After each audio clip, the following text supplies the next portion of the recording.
বিড়ালের কাণ্ড দেখে হাসবো নাকি অবাক হব? আচ্ছা, আপনি কি বিড়াল প্রেমী নাকি কুকুর প্রেমী? এই বহু পুরনো প্রশ্নের উত্তর কিন্তু এখন পাল্টে যাচ্ছে, বিশেষ করে পূর্ব এশিয়ায়। তথ্যটা শুনলে আপনার চোখ কপালে উঠবে। তাইওয়ানে 2025 সালে প্রথমবারের মতো পোষা বিড়ালের সংখ্যা কুকুরকেও ছাড়িয়ে গেছে। মাত্র 1 বছরে বিড়াল পালন সংখ্যা বেড়েছে 33%।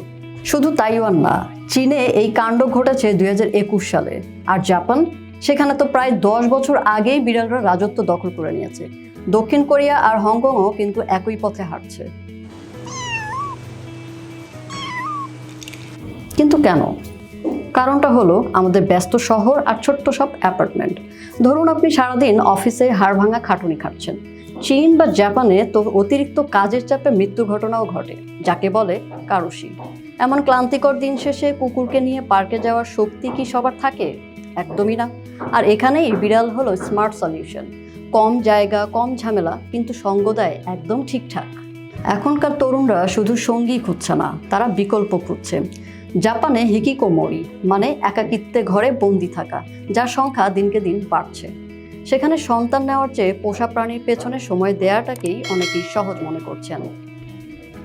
শুনলে অবাক হবেন, দক্ষিণ কোরিয়ায় এখন বাচ্চাদের স্ট্রলারের চেয়ে পোষা প্রাণীর স্ট্রলার বেশি বিক্রি হচ্ছে।